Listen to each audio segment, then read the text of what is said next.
संत सहाई राम के कर कृपा दिया मिलाए। सेज सुहावी सरब सुख हुण दुखा नाही जाए। इछ पुन्नी वड भागणी वर पाया हर राए। मिल सहिया मंगल गावही गीत गोविंद अलाए। हर जेहा अवर ना दिसै कोई दूजा लवै न लाए। हलत पलत सवारियोन निहचल दितियन जाए।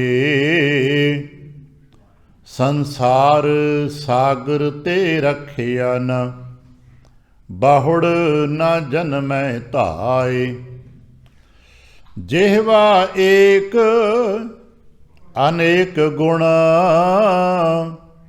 तरे नानक चरणी पाए। फल गुण नित सलाहीऐ जिसनो तिल न तमाए। जिन जिन नाम ध्याया तिनके काज सरे। हर गुर पूरा आराध्या दरगह सच खरे। सर्ब सुखा निध चरण हर भौजल बिखम तरे। प्रेम भगत तिन पाइया बिखिया नाहि जरे। कूड़ गए दुविधा नसी पूरन सच परे। पार ब्रह्म प्रभ सेवंदे मन अंदर एक तरे। माह दिवस मूरत भले जिस कौ नदर करे। नानक मंगै दर्श दान कृपा करो हरे। माह दिवस मूरत भले जिस कौ नदर करे। नानक मंगै दर्श दान कृपा करो हरे। वाहिगुरु जी का खालसा वाहिगुरु जी की फतेह। सतगुरु पातशाह साहिब जी दे पावन दरबार दीयां हाज़रियां भरदिआं गुरु पातशाह साहिब जी दे अपने ही निज पावन स्वरूप शब्द नाल चित ला के जद आप सावधान ते इकाग्र चीत होए जुड़ मिल बैठे हो। पातशाह गुरुदेव जी दियां बेअंत महरहमतां ते वडियाइयां जो सत संगत विच सदा वरतदियां ने। आप उन्हां दे सांझी ते धारणी होइओ। किरपालता करना अपने निर्मल हिरदे चों अरदास करना जो गुरु पातशाह साहिब जी रहमत करना। पावन शब्द दी विचार बोलण दा ताण ਅਤੇ ਵਿਚਾਰ ਦਾ ਪ੍ਰਵਾਹ ਬਖਸ਼ਣ। ਇੱਕ ਵਾਰ ਆਸੀਸ ਦਿੰਦਿਆਂ ਅੰਮ੍ਰਿਤ ਦ੍ਰਿਸ਼ਟੀ ਪਾ ਕੇ ਜਪਣਾ ਜੀ ਸਤਨਾਮ ਸ਼੍ਰੀ ਵਾਹਿਗੁਰੂ। ਗਰੀਬ ਨਿਵਾਸ ਘਟ ਘਟ ਕੇ ਵਾਸੀ ਸ਼੍ਰੀ ਅਕਾਲ ਪੁਰਖ ਵਾਹਿਗੁਰੂ ਜੀ ਦਾ ਕੋਟਾਨ ਕੋਟ ਸ਼ੁਕਰਾਨਾ जो सच्चे पातशाह साहिब जी ने कृपा की है। संपूर्ण रैण अपने प्यार अते भाणे विच बतीत कराई है। ਅੰਮ੍ਰਿਤ ਵੇਲੇ ਦੀ ਜਾਗ ਬਖਸ਼ਿਸ਼ ਕੀਤੀ ਤੇ ਇਸ ਵਕਤ ਆਪਣੇ ਹੀ ਪਾਵਨ ਦਰਬਾਰ ਦੀ ਹਾਜ਼ਰੀ ਭਰਨ ਦਾ ਸੁਭਾਗ ਬਖਸ਼ਿਆ। ਸ਼ੁਕਰਾਨਾ ਹੈ ਸੱਚੇ ਪਾਤਸ਼ਾਹ ਸਾਹਿਬ ਜੀ ਦਾ ਜੋ ਸਾਨੂੰ ਲਗਾਤਾਰ ਬਾਣੀ ਪੜ੍ਹਨ ਸੁਣਨ ਦਾ ਸੁਭਾਗ ਸਮਾਂ ਬਖਸ਼ਿਸ਼ ਕਰਦੇ ਨੇ। ਹਰ ਰੋਜ਼ ਦੀ ਤਰ੍ਹਾਂ ਅੱਜ ਵੀ ਮਹਾਰਾਜ ਨੇ ਜੋ ਅੰਮ੍ਰਿਤ ਵੇਲੇ ਵਚਨ ਬਖਸ਼ਿਸ਼ ਕੀਤਾ ਇੱਕ ਵਿਸਤ੍ਰਿਤ ਹੈ, ਬਹੁਤ ਵੱਡਾ ਵਿਸਤਾਰ ਇਹਦੇ ਵਿੱਚ ਮਹਾਰਾਜ ਨੇ ਕੀਤਾ ਹੈ। ਔਰ ਇਸ ਵਿਸਤਾਰ ਦੇ ਜੋ ਗੱਲ ਆਰੰਭ ਕੀਤੀ ਹੈ, ਸਾਨੂੰ ਇੱਕ ਬ੍ਰੇਕ ਦਿੱਤੀ ਹੈ ਵੀ ਦੇਖੀ ਦੁਨੀਆ ਦੀ ਸਿਫਤ ਮਤ ਕਰੇ, ਦੁਨੀਆ ਦੇ ਨਾਲ ਵਿਵਹਾਰ ਤੇਰਾ ਚੰਗਾ ਹੋਣਾ ਚਾਹੀਦਾ ਹੈ, ਕਿਰਦਾਰ ਤੇਰਾ ਚੰਗਾ ਹੋਣਾ ਚਾਹੀਦਾ ਹੈ, ਪਰ ਜੋ ਸਿਫਤ ਸਲਾਹ ਹੈ ਨਾ ਉਹ ਪ੍ਰਮਾਤਮਾ ਦੀ ਹੋਣੀ ਚਾਹੀਦੀ ਹੈ। ਦੁਨੀਆ ਦੇ ਵਿੱਚ ਦੁਨੀਆ ਵਾਂਗ ਵਰਤ, ਸ਼ਾਇਦ ਇਸ ਨੂੰ ਅਸੀਂ ਗੁਰਮਤ ਵਿੱਚੋਂ ਬਹੁਤ ਬਿਹਤਰੀਨ ਸਮਝਣ ਦੀ ਕੋਸ਼ਿਸ਼ ਕਰੀਏ ਤੇ ਸਭ ਤੋਂ ਬਿਹਤਰੀਨ ਸਾਨੂੰ ਇੱਥੋਂ ਮਿਲੇਗਾ ਕਿ ਦੁਨੀਆ ਦੇ ਵਿੱਚ ਦੁਨੀਆ ਵਾਂਗ ਹੀ ਵਰਤੋ। ਪਰਿਵਾਰਾਂ ਵਿੱਚ, ਸੰਸਾਰ ਵਿੱਚ, ਵਪਾਰ ਵਿੱਚ ਤੁਸੀਂ ਆਪਣਾ ਵਿਵਹਾਰ, ਆਪਣਾ ਕਿਰਦਾਰ ਬਿਲਕੁਲ ਬਿਹਤਰੀਨ ਰੱਖੋ। ਜੋ ਸੰਸਾਰ ਦੀ ਮੰਗ ਹੈ, ਵਪਾਰ ਦੀ ਮੰਗ ਹੈ, ਪੂਰਾ ਦੇਖੀਏ। ਸ਼ਾਇਦ ਇੱਕ ਨਿੱਕੀ ਜਿਹੀ ਗੱਲ ਕਰਾਂ, ਭਾਈ ਭਿਖਾਰੀ ਦਾ ਨਾਮ ਬੜਾ ਉੱਚਾ ਹੁੰਦਾ ਗੁਰਸਿੱਖੀ ਇਤਿਹਾਸ ਵਿੱਚ, ਅਤੇ ਜਿਸ ਸਿੱਖ ਨੇ ਮਹਾਰਾਜ ਤੋਂ ਪੁੱਛਿਆ ਸੀ ਕਿ ਭਾਈ ਕੋਈ ਗੁਰਮੁਖ ਹੈ, ਅਤੇ ਭਾਈ ਭਿਖਾਰੀ ਦਾ ਨਾਮ ਆਇਆ ਸੀ। ਦਰਸ਼ਨ ਕਰਨ ਗਿਆ ਅਤੇ ਜਦੋਂ ਦੁਕਾਨ 'ਤੇ ਪਹੁੰਚਾ, ਵੇਖਿਆ ਭਾਈ ਸਾਹਿਬ ਜੀ ਦਾ ਕਿਸੇ ਗਾਹਕ ਦੇ ਨਾਲ ਬਹਿਸ ਹੋ ਰਹੀ ਹੈ, ਕਿਉਂਕਿ ਭਾਈ ਸਾਹਿਬ ਜੀ ਦਾ ਕਾਰ ਵਿਹਾਰ ਘਿਓ ਦਾ ਬੜਾ ਵੱਡਾ ਸੀ। ਅਤੇ ਦੇਖਿਆ ਉਸਨੇ ਕੋਲ ਖਲੋ ਕੇ ਕਿ 2 ਪੈਸੇ ਦਾ ਕੰਮ ਹੈ ਅਤੇ 2 ਪੈਸੇ ਦੇ ਪਿੱਛੇ ਭਾਈ ਸਾਹਿਬ ਜੀ ਬਹਿਸ ਕਰ ਰਹੇ ਨੇ। ਗਾਹਕ ਦੇਣਾ ਨਹੀਂ ਚਾਹ ਰਿਹਾ, ਭਾਈ ਸਾਹਿਬ ਛੱਡਣਾ ਨਹੀਂ ਚਾਹੁੰਦੇ, 2 ਪੈਸੇ ਪਿੱਛੇ ਸੌਦਾ ਟੁੱਟ ਗਿਆ। ਬੜਾ ਹੈਰਾਨ ਵੀ ਭਾਈ 2 ਪੈਸੇ ਨਹੀਂ ਛੱਡਦਾ। ਗੁਰੂ ਮਹਾਰਾਜ ਬੜੀ ਤਾਰੀਫ ਕਰਦੇ ਨੇ ਇਹਦੀ। ਅੱਛਾ ਚਲੋ, ਗੁਰੂ ਮਹਾਰਾਜ ਨੇ ਕਿਹਾ ਚੱਲ ਕੇ ਦੇਖਦੇ ਹਾਂ। ਘਰ ਪਹੁੰਚੇ, ਭੋਜਨ ਪ੍ਰਸ਼ਾਦਾ ਛਕਿਆ, ਵਿਸ਼ਰਾਮ ਦੇ ਕਰਨ ਲੱਗੇ। ਸਵੇਰੇ ਪੁੱਛਿਆ ਭਾਈ ਸਾਹਿਬ ਨੇ ਕਿ ਭਾਈ ਜੀ ਤੁਸੀਂ ਆਏ ਹੋ, ਇਸ਼ਨਾਨ ਸ਼ੀਤਲ ਜਲ ਨਾਲ ਕਰਦੇ ਹੋ ਕਿ ਕੋਸੇ ਦੇ ਨਾਲ? ਸੁਭਾਵਕ ਪੁੱਛਣਾ ਬਣਦਾ ਹੈ ਵੀ ਤੁਸੀਂ ਇਸ਼ਨਾਨ ਕਰਨਾ ਹੈ, ਤੁਹਾਡੇ 'ਚ ਗਰਮ ਪਾਣੀ ਤਿਆਰ ਕੀਤਾ ਜਾਏ ਜਾਂ ਠੰਡੇ ਨਾਲ ਨਹਾ ਲੈਂਦੇ ਹੋ? ਕਹਿਣ ਲੱਗਾ ਨਹੀਂ ਜੀ ਮੈਂ ਤਾਂ ਘਿਓ ਨਾਲ ਨਹਾਉਣਾ। ਉਹਨਾਂ ਕਿਹਾ ਜੀ ਸੱਤ ਹੈ। ਉਹਨੇ ਘੜਾ ਭਰ ਕੇ ਲਿਆ ਕੇ ਘਿਓ ਦਾ ਰੱਖ ਦਿੱਤਾ, ਲਓ ਜੀ ਘਿਓ ਦਾ ਇਸ਼ਨਾਨ ਕਰ ਲਿਓ। ਜਦੋਂ ਸਵੇਰੇ ਵੇਖਿਆ ਨਹਾਉਣ ਦੇ ਮੁਕਾਮ 'ਤੇ ਪਾਣੀ ਦੇ ਨਾਲ ਘਿਓ ਦਾ ਘੜਾ ਭਰਿਆ ਪਿਆ। ਹੈਰਾਨ ਹੋ ਗਿਆ ਵੀ ਜਿਹੜਾ ਬੰਦਾ 2 ਪੈਸੇ ਦਾ ਘਿਓ ਨਹੀਂ ਸੀ ਛੱਡਦਾ, ਉਹ ਨਹਾਉਣ ਦੇ ਵਾਸਤੇ ਘੜਾ ਡੋਲਣ ਨੂੰ ਤਿਆਰ ਹੋ ਗਿਆ। ਅਗਲੇਰੇ ਦਿਨ ਪੁੱਛਿਆ, ਕਹਿਣ ਲੱਗੇ ਸ਼ੰਕਾ ਇਹ ਹੈ ਕਿ ਤੁਸੀਂ 2 ਪੈਸੇ ਨਹੀਂ ਛੱਡੇ, ਪਿੱਛੇ ਘੜਾ ਦਾ ਘੜਾ ਡੋਲਣ ਨੂੰ ਤਿਆਰ ਹੋ ਗਏ ਹੋ। ਕਹਿਣ ਲੱਗਾ ਉਹ ਮੇਰਾ ਵਪਾਰ ਹੈ, ਅਤੇ ਵਪਾਰ ਦਾ ਅਸੂਲ ਹੈ ਜੋ ਆਪਣਾ ਬਣਦਾ ਹੱਕ ਹੈ ਉਹ ਜ਼ਰੂਰ ਲਓ। ਜੇ ਤੁਸੀਂ ਵਪਾਰ ਦੇ ਵਿੱਚ 2-2 ਪੈਸੇ ਛੱਡਣ ਲੱਗ ਪਏ ਅਤੇ ਦਿਹਾੜੇ 'ਚ ਕਿੰਨੇ ਗਾਹਕ ਆਉਣਗੇ ਅਤੇ ਕਿੰਨਿਆਂ ਨੂੰ 2-2 ਛੱਡੋਗੇ, ਪਤਾ ਲੱਗਾ ਤੁਹਾਡੀ ਪੂੰਜੀ ਵੀ ਨਿਕਲ ਜਾਏਗੀ, ਪਤਾ ਹੀ ਨਹੀਂ ਲੱਗੇਗਾ ਕਦੋਂ ਪੂੰਜੀ ਨਿਕਲ ਗਈ। ਉਹ ਮੇਰਾ ਵਪਾਰ ਹੈ ਅਤੇ ਵਪਾਰ ਦਾ ਅਸੂਲ ਹੈ ਸੱਤ ਖਰਾ। ਖਰੇ ਵਪਾਰ ਦਾ ਮਤਲਬ ਹੀ ਹੈ ਕਿ ਪੂਰਾ ਤੋਲ। ਅਤੇ ਇਹ ਕੀ ਹੈ? ਕਹਿਣ ਲੱਗੇ ਗੁਰੂ ਦਾ ਨਾਮ ਹੈ, ਅਤੇ ਗੁਰੂ ਦੇ ਨਾਂ 'ਤੇ ਸਭ ਕੁਛ ਗੁਰੂ ਦਾ ਹੈ। ਤੁਸੀਂ ਗੁਰੂ ਕੇ ਸਿੱਖ ਹੋ, ਗੁਰੂ ਦੇ ਨਾਂ 'ਤੇ ਗੱਲ ਕੀਤੀ ਅਤੇ ਗੁਰੂ ਦੇ ਨਾਂ 'ਤੇ ਇੱਕ ਘੜਾ ਕੀ, ਤੁਸੀਂ ਸਾਰਾ ਕੁਝ ਲੈ ਜਾਓ।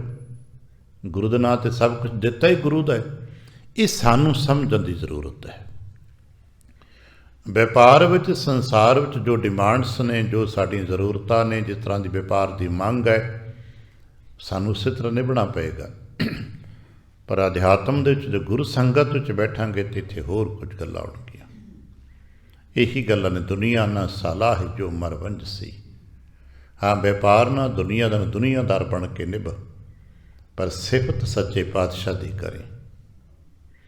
ਉਸਤਤ ਇਹ ਹੀ ਕਰੇ, ਤੇਰਾ ਨਿਭ ਗਿਆ, ਸ਼ੁਕਰ ਹੈ ਸੱਚੇ ਪਾਤਸ਼ਾਹ। ਅਤੇ ਅਸੀਂ ਸ਼ੁਕਰ ਕਰੀਏ ਸੱਚੇ ਪਾਤਸ਼ਾਹ, ਹੁਣ ਤੱਕ ਦੀ ਸੋਹਣੀ ਨਿਭ ਰਹੀ ਹੈ। 12 ਮਾਹ ਦੀ ਪਾਵਨ ਬਾਣੀ ਚੂੰਕਿ ਇੱਕ ਵਰ੍ਹੇ ਦੇ ਵਿੱਚ ਪੜ੍ਹੀ ਜਾਂਦੀ ਹੈ। ਸਭ ਤੋਂ ਵੱਧ ਸਮਾਂ ਅਸੀਂ 12 ਮਾਹ ਦੀ ਪਾਵਨ ਬਾਣੀ ਦੀ ਵਿਚਾਰ ਵਿੱਚ ਲਾਉਂਦੇ ਹਾਂ। ਮਹੀਨੇ ਦੇ ਵਿੱਚ ਇੱਕ ਪੌੜੀ ਵਾਚਦੇ ਹਾਂ, ਅਤੇ ਅੱਜ ਸਾਨੂੰ ਫਿਰ ਇੱਕ ਪੂਰਾ ਸਰਕਲ ਹੋ ਗਿਆ ਕਿ ਫਲਗੁਣ ਦੀ ਸੰਗਰਾਂਦ ਹੈ ਤੇ ਇਹਦੇ ਨਾਲ 12 ਮਾਹ ਜੀ ਦੀ ਪਾਵਨ ਬਾਣੀ ਦਾ ਇਹ ਜੋ ਪਠਨ ਪਾਠਨ ਦਾ ਆਰੰਭ ਹੁੰਦਾ ਹੈ ਚੇਤ ਤੋਂ ਉਹ ਪੂਰਨ ਹੁੰਦਾ ਹੈ। ਅੱਜ ਪੂਰਨਤਾ ਦੀ ਵਿਚਾਰ ਹੈ, ਆਨੰਦ ਦੀ ਵਿਚਾਰ। ਗੁਰਦੇਵ ਕਿਰਪਾ ਕਰਨ ਸਾਡੇ ਮਨਾਂ ਦੇ ਵਿੱਚ ਇਹ ਭਾਵਾਤਮਕ ਮੰਡਲ ਟਿਕ ਜਾਣ ਕੇ ਅਸਾਂ ਦੇ ਆਨੰਦ ਵੀ ਅਸੀਂ ਮਾਣ ਸਕੀ। ਪੜ੍ਹਦੇ ਹਾਂ ਅਸੀਂ ਆਨੰਦ ਭਇਆ ਮੇਰੀ ਵਾਏ, ਪੜ੍ਹਦੇ ਹਾਂ ਕਿਤੇ ਪ੍ਰਗਟ ਹੋ ਸਕੇ। ਅਤੇ ਪ੍ਰਗਟ ਤਾਂ ਹੀ ਹੋਵੇਗਾ ਜਦ ਤੁਸੀਂ 12 ਮਾਹ ਦੀ ਇਸ ਵਿਚਾਰ ਨੂੰ ਹੀ ਸਹੀ ਗਹਿਰੇ ਆਤਮਸਾਤ ਕਰ ਪਾਵਾਂਗੇ। ਅਤੇ 12 ਮਾਹ ਦੇ ਵਿਚਾਰ ਨੂੰ ਗਹਿਰਾਈ 'ਚ ਆਤਮਸਾਤ ਕਰਨ ਵਾਸਤੇ ਇੱਕ ਚੇਤਾ ਰੱਖੀਏ ਕਿ ਇਹ ਪਾਵਨ ਬਾਣੀ ਕੁਝ ਸਮੇਂ ਲਈ ਨਹੀਂ ਹੈ ਕਿ 1 ਮਹੀਨੇ ਵਾਸਤੇ ਪੜ੍ਹ ਲਈ ਤੇ ਮੁੱਕ ਗਏ, ਨਹੀਂ। ਇਹ ਨਿਤ ਨਿਤ ਹਿਰਦੈ ਸਮਾਲ ਵਾਲੀ ਗੱਲ ਹੈ। ਇਸੇ ਕਰਕੇ ਇਸ ਨੇ ਵਿਲੱਖਣਾ ਸ਼ਕਤੀ ਦੇ ਮੁਤਾਬਕ ਜੋ ਵਿਅੰਜਨਕ ਭਾਵਨਾਤਮਕ ਦਰਸ਼ਨ 'ਚ ਵਿਅੰਜਨਾ ਹੁੰਦੀ ਹੈ, ਜਿੱਥੇ ਵੀ ਮਹੀਨੇ ਦਾ ਜ਼ਿਕਰ ਹੈ ਉਹਦਾ ਅਰਥ ਜੀਵਨ ਕਰਕੇ ਦੇਖਣਾ। ਜੋ ਅਸੀਂ ਪੜ੍ਹਦੇ ਹਾਂ, ਪਿਛਲੇ ਮਹੀਨੇ ਸੀ ਮਾਘ ਸੁੱਚੇ ਸੇ ਕਾਂਡੀ ਪੜ੍ਹ ਰਹੇ ਸਾਂ। ਮਾਘ ਦਾ ਆਖਰੀ ਅਰਥ ਤਾਂ ਠੀਕ ਹੈ, ਮਾਘ ਦਾ ਮਹੀਨਾ ਹੀ ਹੋਏਗਾ ਨਾ, ਪਰ ਜਦੋਂ ਅਸੀਂ ਗੁਰਬਾਣੀ ਨੂੰ ਪੜ੍ਹਨਾ ਹੈ ਤਾਂ ਫਿਰ ਮਾਘ ਦਾ ਅਰਥ ਕਰਕੇ ਦੇਖਣਾ ਜੀਵਨ। ਜੀਵਨ ਦੇ ਵਿੱਚ ਸੱਚੇ ਤੇ ਸੁੱਚੇ ਉਹ ਨੇ। ਪੁੱਛਿਆ ਜੀ ਕਿਹੜੇ? ਕਹਿਣ ਲੱਗੇ ਜਿਨ ਪੂਰਾ ਗੁਰੂ ਮਿਹਰਬਾਨ। ਇਸ ਜੀਵਨ ਵਿੱਚ ਜਿਨ੍ਹਾਂ ਦੇ ਉੱਤੇ ਗੁਰੂ ਕੀ ਮਿਹਰਬਾਨਗੀ ਹੋ ਗਈ ਉਹ ਸੱਚੇ ਨੇ, ਉਹ ਸੁੱਚੇ ਨੇ। ਅੱਜ ਵੀ ਕਹਿਣਗੇ ਫਲਗੁਣ ਆਨੰਦ ਉਪਾਰ ਜਨਾ। ਫਾਗੁਣ ਵਿੱਚ ਆਨੰਦ ਆਉਂਦਾ ਹੈ ਤੇ ਕੀ ਚੇਤ ਵਿੱਚ ਨਹੀਂ ਹੋਏਗਾ? ਕਿ ਮਾਘ ਵਿੱਚ ਆਨੰਦ ਨਹੀਂ ਸੀ? ਇਹ ਠੀਕ ਹੈ ਕਿ ਹੁਣ ਮੌਸਮ ਖੁੱਲ੍ਹਦਾ ਹੈ, ਮੌਸਮੀ ਰੁੱਤੀ ਹਾਲਾਤ ਕਰਕੇ ਠੀਕ ਹੈ ਕਿ ਹੁਣ ਜੇ ਜੋ ਆਉਣ ਵਾਲੀ ਰੁੱਤ ਹੈ ਥੋੜ੍ਹੀ ਖੇੜੇ ਦੀ ਰੁੱਤ ਹੈ, ਮੌਸਮ ਠੀਕ ਹੋ ਰਿਹਾ, ਗਰਮੀ ਸਰਦੀ ਵੱਧ ਘੱਟ ਰਹੀ ਹੈ। ਪਰ ਚੇਤਾ ਰੱਖਣਾ ਗੁਰਬਾਣੀ ਕੇਵਲ ਸਾਡੇ ਪੰਜਾਬ ਦੇ ਮੌਸਮ ਵਾਸਤੇ ਥੋੜ੍ਹਾ, ਇੱਥੇ ਤੇ ਦੂਰ ਦੁਰਾਡੇ ਜਿੱਥੇ ਵੀ ਕਿਤੇ ਕੋਈ ਸਿੱਖ ਬੈਠਾ ਉਹਦੇ ਵਾਸਤੇ ਵੀ ਹੈ ਨਾ। ਅਤੇ ਭਾਈ ਫੱਗਣ ਦੇ ਮੌਸਮ ਦੀ ਆਨੰਦ ਜੋ ਬਸੰਤ ਹੈ ਹਰ ਥਾਂ 'ਤੇ ਇੱਕ ਸਮਾਨ ਥੋੜ੍ਹਾ ਹੈ। ਇੱਥੇ ਬਸੰਤ ਹੈ ਨਾ, ਪਤਾ ਲੱਗਾ ਕਿਸੇ ਹੋਰ ਥਾਂ 'ਤੇ ਬਰਫ਼ ਪੈਂਦੀ ਹੋਏਗੀ। ਅੱਜ ਜਿਨ੍ਹਾਂ ਦੇ ਸੰਬੰਧ ਯੂਰਪ ਦੇ ਨਾਲ ਜਾਂ ਅਮਰੀਕਾ ਆਦਿਕ ਦੇ ਨਾਲ ਨੇ, ਉੱਥੇ ਦੇਖੀ ਉੱਥੇ ਤਾਂ ਠੰਡਾਂ ਵੀ ਹੋਣ ਸਕਦੀਆਂ ਨੇ। ਜਿਹੜੇ ਦੂਰ ਤਰ੍ਹਾਂ ਧੁਰ ਦੇ ਕਿਨਾਰੇ ਵਾਸਤੇ ਨੇ ਉੱਥੇ ਤਾਂ 6-6 ਮਹੀਨੇ ਸੂਰਜ ਨਹੀਂ ਨਜ਼ਰ ਆਉਂਦਾ। ਉੱਥੋਂ ਵਾਸਤੇ ਬਸੰਤ ਦੀ ਗੱਲ ਤਾਂ ਕਦੇ ਹੋਰ ਹੋਵੇਗੀ ਨਹੀਂ। ਇਹ ਗੁਰਬਾਣੀ ਸਰਬਦੇਸ਼ੀ ਅਤੇ ਸਰਬਕਾਲੀ ਹੈ, ਹਰ ਇੱਕ ਜੀਅ ਲਈ ਹੈ। ਕੋਈ ਕਿਸੇ ਵੀ ਦੇਸ਼ ਵਿੱਚ ਕਿਸੇ ਵੀ ਸਮੇਂ ਇਸ ਨੂੰ ਪੜ੍ਹਦਾ ਹੈ, ਗੁਰਬਾਣੀ ਉਹਦੇ ਲਈ ਹੈ। ਅਤੇ ਉਹਦੇ ਵਾਸਤੇ ਫਾਗੁਣ ਦਾ ਮਤਲਬ ਕੇਵਲ ਕੁਝ 30 ਦਿਨ ਦਾ ਹੀ ਨਹੀਂ, ਫਾਗੁਣ ਦਾ ਮਤਲਬ ਹੈ ਜੀਵਨ। ਜਦੋਂ ਤੋਂ ਸਾਨੂੰ ਜਨਮ ਮਿਲਿਆ ਅਤੇ ਜਿਤਨੇ ਸਾਹ ਸਾਨੂੰ ਮਿਲੇ ਨੇ ਸਾਰਾ ਸਮਾਂ ਫਾਗੁਣ ਹੈ। ਇਹਦੇ ਵਿੱਚ ਆਨੰਦ ਹੈ, ਪਰ ਕਦੋਂ ਆਨੰਦ ਹੈ? ਜੇ ਗੁਰੂ ਮਿਹਰਬਾਨ ਹੋ ਜੇ ਤਾਂ। ਹੁਣ ਕਿਤੇ ਚੇਨ ਜੁੜ ਸਕੇ। ਜਿਨ ਪੂਰਾ ਗੁਰੂ ਮਿਹਰਬਾਨ, ਜਿਨ੍ਹਾਂ ਦੇ ਉੱਤੇ ਪੂਰਾ ਗੁਰੂ ਮਿਹਰਬਾਨ ਹੋ ਗਿਆ ਉਹਨਾਂ ਦੇ ਜੀਵਨ ਵਿੱਚ ਆਨੰਦ ਆ ਜਾਂਦਾ ਹੈ। ਅਤੇ ਜਿਨ੍ਹਾਂ ਦੇ ਜੀਵਨ ਵਿੱਚ ਗੁਰੂ ਪੂਰਾ ਮਿਹਰਬਾਨ ਨਹੀਂ ਹੋਇਆ, ਉਹ ਜੋ ਮਰਜ਼ੀ ਕਰਦੇ ਰਹਿਣ, ਆਨੰਦ ਨਹੀਂ ਮੰਨਣਗੇ। ਉਹ ਅਮੀਰ ਹੋ ਸਕਦੇ ਨੇ, ਗਿਆਨੀ ਹੋ ਸਕਦੇ ਨੇ, ਯਾਤਰੀ ਹੋ ਸਕਦੇ ਨੇ, ਬਹੁਤ ਕੁਛ ਹੋਰ ਹੋ ਸਕਦੇ ਨੇ, ਪਰ ਕਿਹਾ ਜਾਏ ਕਿ ਉਹਨਾਂ ਦੇ ਜੀਵਨ 'ਚ ਆਨੰਦ ਆ ਗਿਆ, ਨਹੀਂ, ਉਹ ਆਨੰਦ ਨਹੀਂ ਮੰਨਦੇ, ਉਹ ਬੇਚੈਨ ਰਹਿੰਦੇ ਨੇ। ਅੱਜ ਵੀ ਅਸੀਂ ਆਪਣੇ ਘਰਾਂ 'ਚ ਹੀ ਦੇਖਦੇ ਹਾਂ, ਬਹੁਤ ਸਾਰੇ ਜੀਅ ਨੇ ਸਾਡੇ ਘਰਾਂ 'ਚ ਸਭ ਕੁਛ ਹੋਣ ਦੇ ਬਾਵਜੂਦ ਵੀ ਬੇਚੈਨ ਬੈਠੇ ਨੇ। ਛਟਪਟਾਹਟ ਬਣੀ ਰਹਿੰਦੀ, ਬੇਚੈਨੀਆਂ ਬਣੀਆਂ ਰਹਿੰਦੀਆਂ ਨੇ। ਪਤਾ ਕਿਉਂ? ਆਪਣੇ ਗੁਰੂ ਦੇ ਗਿਆਨ ਨੂੰ ਨਹੀਂ ਪਕੜ ਪਾ ਰਹੇ। ਜੋ ਗੁਰੂ ਕਿਹਾ ਸਾਕਾਰ ਕਮਾਵੋ ਨਹੀਂ ਕਰ ਪਾ ਰਹੇ, ਗੁਰੂ ਕੀ ਚਾਲ ਨਹੀਂ ਚੱਲ ਪਾ ਰਹੇ, ਆਪਣੀ ਚਾਲ ਚੱਲਦੇ ਨੇ, ਆਪਣੀ ਮਰਜ਼ੀ ਨਾਲ ਚੱਲਦੇ ਨੇ। ਚੰਗੇ ਨੇ, ਨਿੰਦਕ ਚੁਗਲੋ ਵੀ ਨਹੀਂ ਗਏ, ਦੁਨੀਆ ਦੀਆਂ ਚੋਰੀਆਂ ਯਾਰੀਆਂ ਨਹੀਂ ਕਰਦੇ ਹੋਣਗੇ, ਪਰ ਬੇਚੈਨੀਆਂ 'ਚ ਰਹਿੰਦੇ ਨੇ। ਅਤੇ ਬੇਚੈਨੀਆਂ ਤੋਂ ਬਚਣ ਦਾ ਇੱਕੋ ਇੱਕ ਤਰੀਕਾ ਹੈ, ਆਪਾਂ ਸਮਰਪਿਤ ਕਰ ਦਈਏ। ਫਲਗੁਣ ਆਨੰਦ ਉਪਾਰ ਜਨਾ। ਫਿਰ ਆਨੰਦ ਦਾ ਸਰੂਪ ਕੀ ਹੈ? ਕਹਿਣ ਲੱਗੇ ਸੱਜਣ ਪ੍ਰਗਟੇ ਆਏ। ਸਹੀ ਅਰਥਾਂ 'ਚ ਆਨੰਦ ਤਾਂ ਉਦੋਂ ਹੀ ਹੈ ਨਾ ਜਦੋਂ ਸਾਜਨ ਮਿਲ ਜਾਣ। ਸਾਜਨ ਮਿਲੇ ਆਨੰਦ ਅਸੀਂ ਪੜ੍ਹਦੇ ਹਾਂ, ਕੀਰਤਨੀਆਂ ਤੋਂ ਕਈ ਵਾਰ ਸੁਣਿਆ, ਸਾਜਨ ਮਿਲੇ ਤੇ ਆਨੰਦ ਹੁੰਦਾ ਹੈ। ਅਤੇ ਜੇ ਗੁਰੂ ਸਾਜਨ ਨਹੀਂ ਮਿਲੇ, ਅਸੀਂ ਲੱਖਾਂ ਵਾਰੀ ਕਹੀਏ ਬੜਾ ਸੁੰਦਰ ਪ੍ਰਸ਼ਾਦਾ ਛਕਿਆ ਜੀ, ਆਨੰਦ ਆ ਗਿਆ, ਅਸੀਂ ਫਲਾਣੇ ਥਾਂ ਸੈਲ ਕਰਨ ਗਏ, ਆਨੰਦ ਆ ਗਿਆ, ਬੜੇ ਥਾਵਾਂ 'ਤੇ ਘੁੰਮ ਕੇ ਆਏ, ਆਨੰਦ ਆ ਗਿਆ। ਉਹ ਨਹੀਂ, ਉਹ 3 ਘੜੀਆਂ ਪਲਾਂ ਦਾ ਹੁੰਦਾ ਹੈ। ਜਿੰਨਾ ਚਿਰ ਪਾਰਕ 'ਚ ਬੈਠੇ ਹੋ ਉਹਨਾਂ ਚਿਰ ਆਨੰਦ ਹੈ, ਜਿੰਨਾ ਚਿਰ ਤਸਵੀਰ ਦੇਖਦੇ ਹੋ ਆਨੰਦ ਹੈ, ਜਿੰਨਾ ਚਿਰ ਭੋਜਨ ਛਕਦੇ ਹੋ ਆਨੰਦ। ਇਸ ਤੋਂ ਬਾਅਦ ਵਿੱਚ ਕੀ ਕਰੋਗੇ? ਫਿਰ ਆਨੰਦ ਟੁੱਟ ਜਾਂਦਾ ਹੈ। ਇਸ ਕਰਕੇ ਸਦੀਵੀ ਆਨੰਦ ਹੈ ਜਿਨ੍ਹਾਂ ਦੇ ਹਿਰਦੇ ਵਿੱਚ ਗੁਰੂ, ਜਿਨ੍ਹਾਂ ਦੇ ਹਿਰਦੇ 'ਚ ਪਰਮੇਸ਼ਰ ਪ੍ਰਗਟ ਹੋ ਜਾਂਦੇ ਨੇ। ਇਹੀ ਗੱਲ ਕਿਤੇ ਸਾਨੂੰ ਸਮਝ ਆਏ। ਸਾਡੇ ਵਡੇਰਿਆਂ ਦਾ ਇਹ ਤਜਰਬਾ ਹੈ। ਗੁਰਮੁਖ ਭਗਤ ਜਨ ਜਿੰਨੇ ਵੀ ਹੋਏ ਨੇ ਸਾਡੇ ਵਡੇਰੇ, ਉਹ ਇਸ ਆਨੰਦ ਦੇ ਧਾਰਨ ਹੀ ਰਹੇ ਨੇ, ਅਤੇ ਉਹਨਾਂ ਦੇ ਆਪਣੇ ਅਨੁਭਵ ਨੂੰ ਹੀ ਮਹਾਰਾਜ ਨੇ ਸਾਡੇ ਨਾਲ ਸਾਂਝਾ ਕੀਤਾ। ਜੀਵਨ ਵਿੱਚ ਆਨੰਦ ਆ ਗਿਆ। ਪੁੱਛਿਆ ਕੀ ਹੋਇਆ? ਕਹਿਣ ਲੱਗੇ ਸੱਜਣ ਪ੍ਰਗਟੇ ਆਏ, ਫਾਲਗੁਣ ਆਨੰਦ ਵਪਾਰ ਜਨਾ, ਹਰ ਸੱਜਣ ਪ੍ਰਗਟੇ ਆਏ।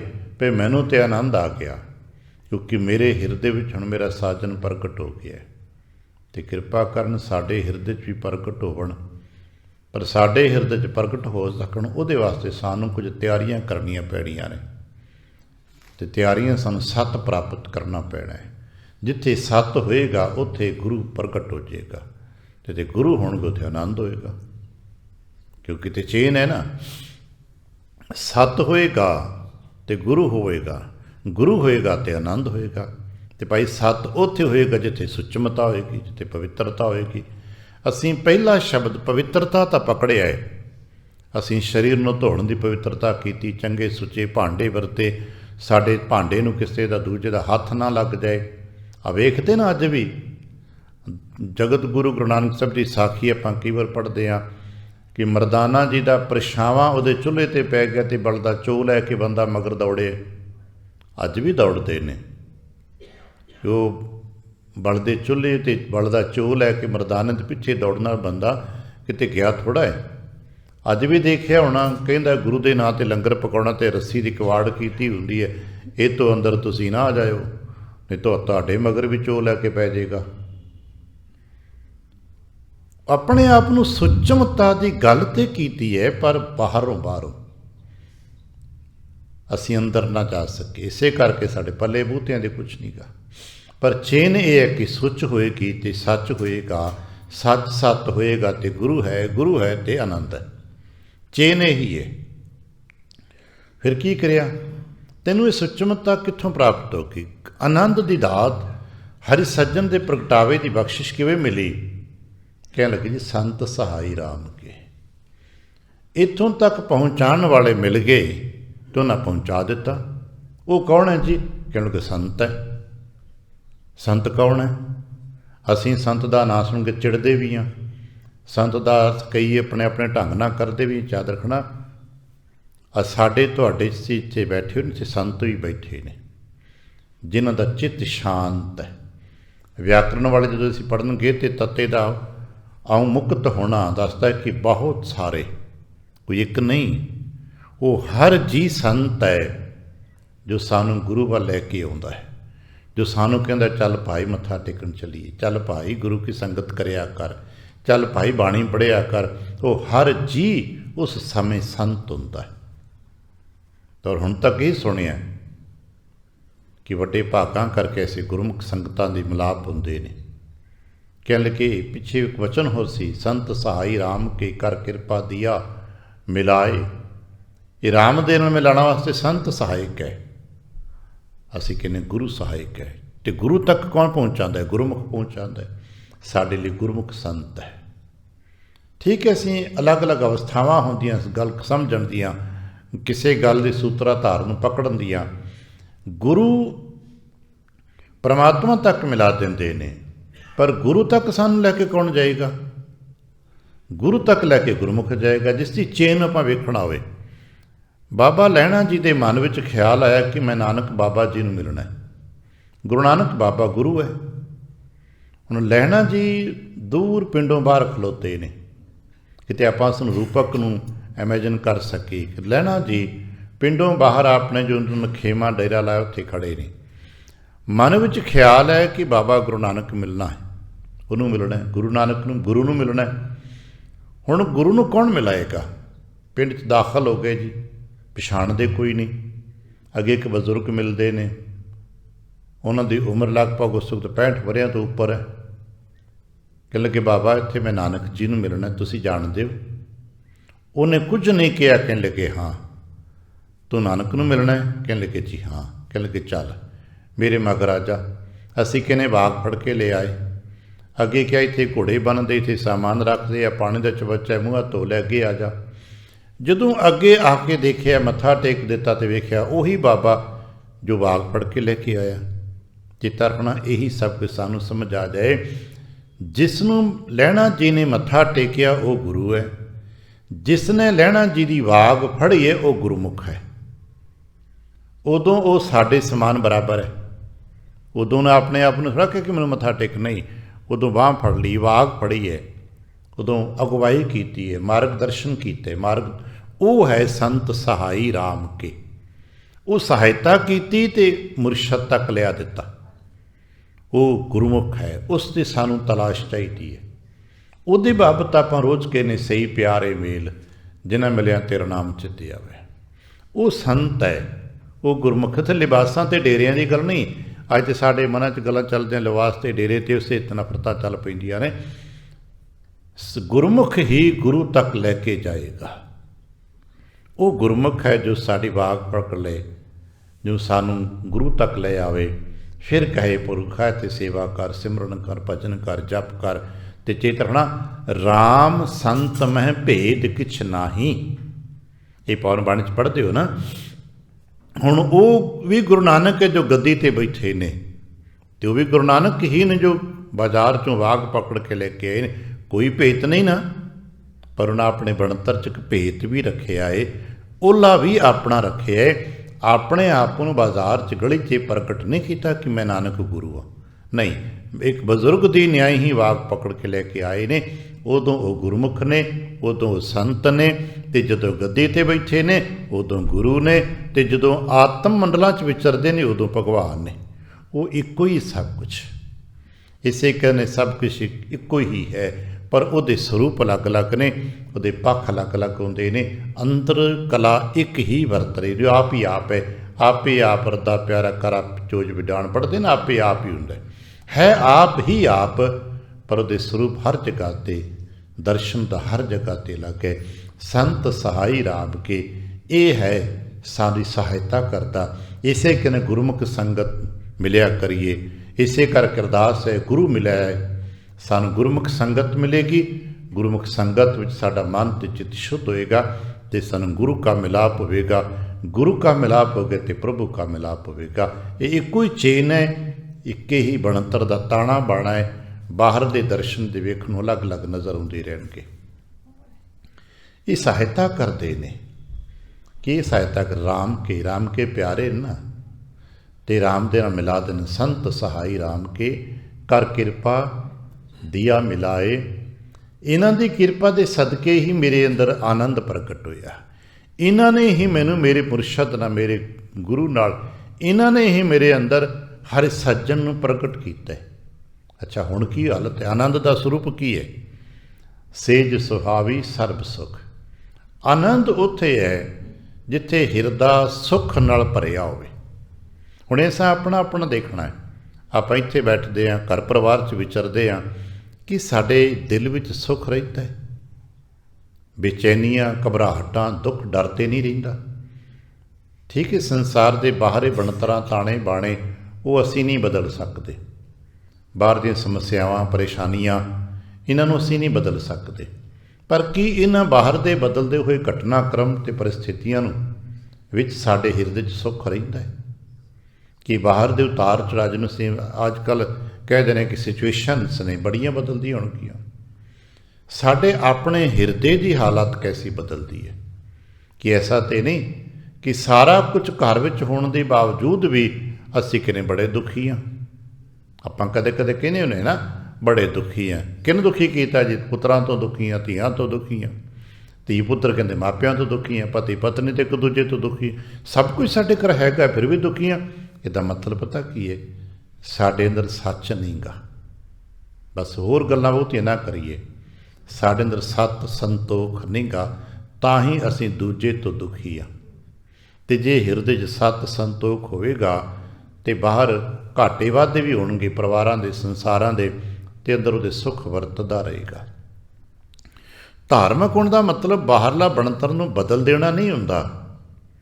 ਧਾਰਮਿਕ ਹੋਣ ਦਾ ਮਤਲਬ ਹੁੰਦਾ ਕਿ ਬਾਹਰਲੀ ਬਦਲਦੀ ਹੋਈ ਪਰਿਸਥਿਤੀਆਂ ਦੇ ਵਿੱਚ ਤੁਸੀਂ ਨਾ ਬਦਲੋ। ਤੁਸੀਂ ਇੱਕ ਸਮਾਨ ਰਹੋ, ਸਰਦੀ ਗਰਮੀ ਤੇ ਬਦਲਦੀ ਜਾਣੀ ਆ। 4 ਦਿਨ ਪਹਿਲਾਂ ਬੜੀ ਠੰਡ ਸੀ, 4 ਦਿਨ ਬਾਅਦ ਗਰਮੀ ਹੋ ਜਾਣੀ ਆ। ਇਹ ਤੇ ਸੰਸਾਰ ਦੇ ਰੁੱਤਾਂ ਨੇ ਬਦਲਦੀਆਂ ਰਹਿਣੀਆਂ। ਇਸੇ ਤਰ੍ਹਾਂ ਕਦੇ ਅਮੀਰੀਆਂ ਨੇ, ਕਦੇ ਗਰੀਬੀਆਂ ਨੇ, ਕਦੇ ਬਿਮਾਰੀਆਂ ਨੇ, ਕਦੇ ਖੁਸ਼ੀਆਂ ਨੇ, ਕਦੇ ਗਮੀਆਂ ਨੇ, ਕਦੇ ਵਪਾਰ 'ਚ ਬਹੁਤ ਚੜ੍ਹਦੀ ਕਲਾ ਹੈ, ਕਿਸੇ ਦਿਨ ਘਾਟਾ ਹੋ ਸਕਦਾ, ਇੱਕ ਸੀਜ਼ਨ ਚੰਗਾ ਲੱਗ ਗਿਆ, ਇੱਕ ਸੀਜ਼ਨ ਘੱਟ ਲੱਗ ਗਿਆ। ਖੇਤੀਬਾੜੀ ਵੇਖਦੇ ਨਾ, ਬੜੀ ਵਧੀਆ ਫਸਲ ਤਿਆਰ ਹੁੰਦੀ ਹੈ, ਪੱਕਣ 'ਤੇ ਖੜੀ ਦੀ ਗੜੇ ਪੈ ਜਾਂਦੇ ਨੇ।